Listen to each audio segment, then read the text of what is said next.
Okay, let's just dive right into this explainer, because we're looking at a totally staggering alternate history today.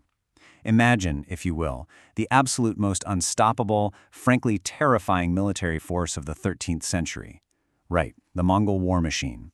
Now, in our timeline, they paused at the borders of Hungary because of a succession crisis and turned back, but what if they didn't? What if they just kept riding west? Their cavalry was already tearing through Eastern Europe with this incredible speed and tactical brilliance that European knights literally couldn't even begin to wrap their heads around. If that momentum hadn't stopped, it wouldn't have just changed a few borders. It would have fundamentally altered everything we know about global history. We're talking about a timeline that completely erases the Western world as we know it, replacing it with this radically centralized, entirely unified Eurasian destiny.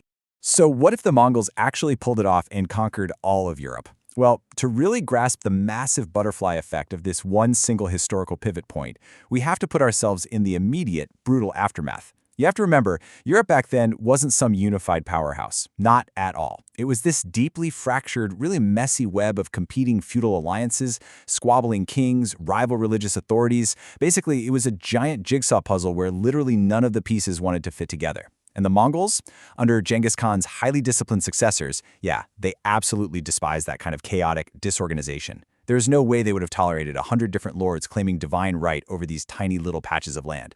They would have kicked off a systematic, absolutely ruthless dismantling of Europe's entire political and religious elite. Basically, that entire fragmented puzzle of the old world would just be crushed beneath the wheels of the world's most disciplined military machine. Great capitals, think Paris, Rome, London, Vienna.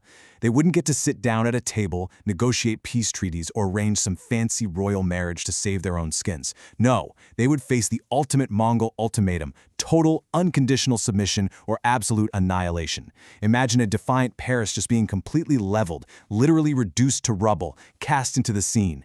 Picture Rome besieged, right? With the church stripped entirely of its vast political authority.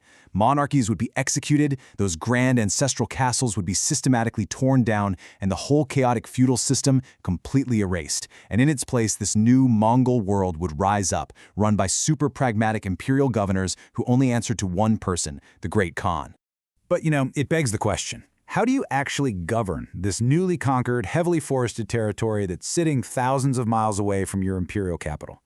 Well, instead of relying on local kings who take months just to send a letter, Europe would be integrated into the Yam. Now, think of the Yam as the ancient world's version of high-speed broadband. Or actually, maybe more like a 13th century Amazon Prime, right? With guaranteed next-day delivery. It was this legendary, hyper-organized horse messenger postal system. They set up stations every 20 to 30 miles, packed with fresh, fast horses and supplies. A single rider with an imperial medallion could ride a horse to absolute exhaustion, seamlessly hop onto a fresh one at the next stop, and just keep galloping.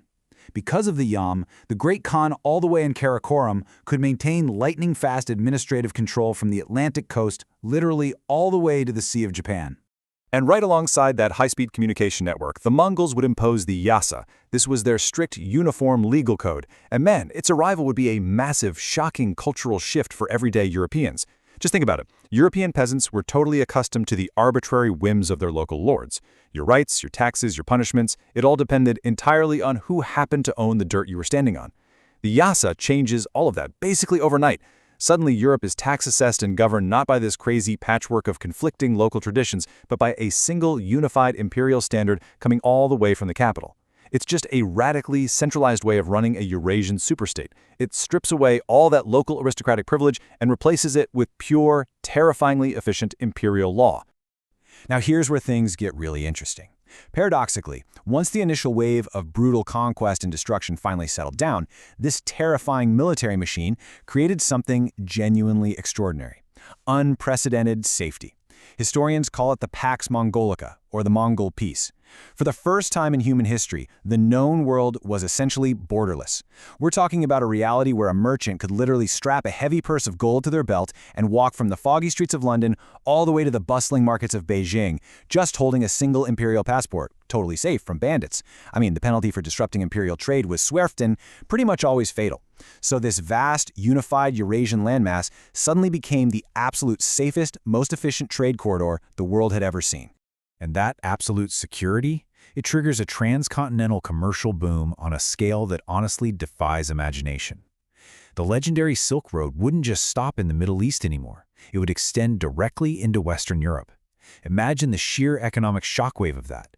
Chinese gunpowder and highly advanced printing technology would flood directly into French and English markets centuries, literally centuries, before they historically did. Bales of exquisite silk, delicate porcelain, they just become common everyday goods.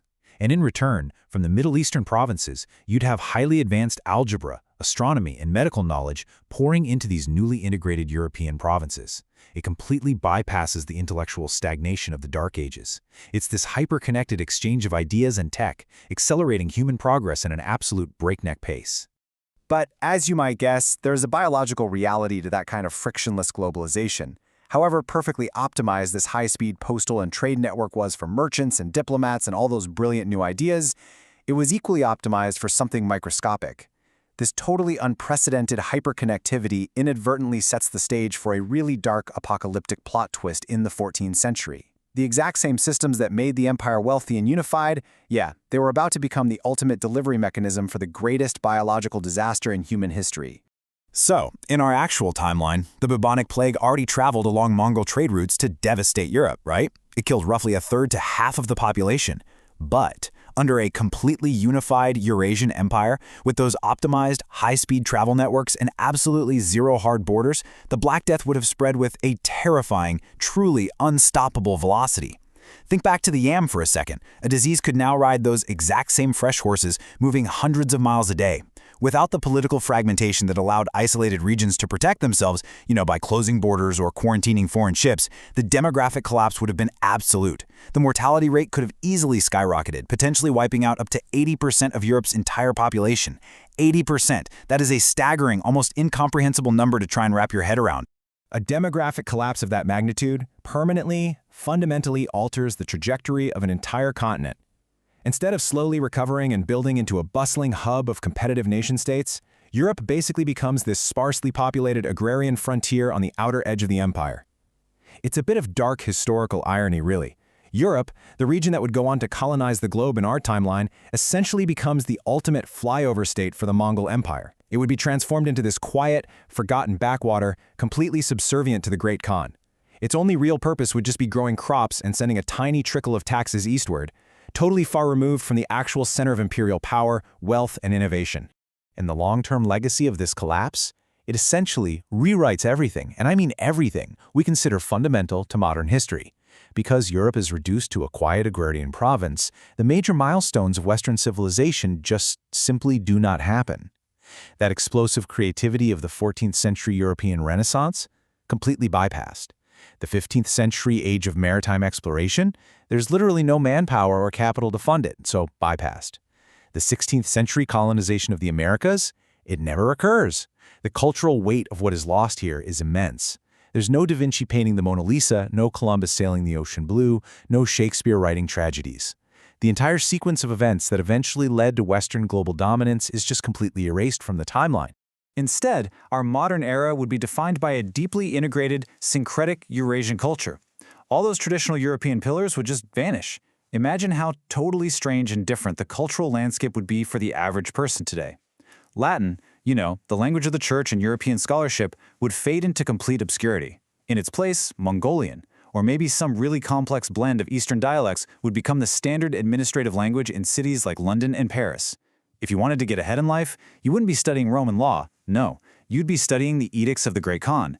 And most importantly, the global balance of power remains firmly rooted in the East. A modernized, unified Eurasia becomes the undisputed, absolutely unchallenged center of human civilization, science, and technology. Which really leaves us with a final, pretty provocative thought to take away from this explainer. Look ahead to the modern day. What if the global center of power never left the East? If the West never actually rose up, everything we consider modernity would have an entirely Eastern face. Our institutions, our global languages, our technology, our whole understanding of human progress, it would all stem from that singular, unified Eurasian destiny. It completely flips our understanding of civilization right on its head, doesn't it? And it just goes to show exactly how fragile our recorded history truly is.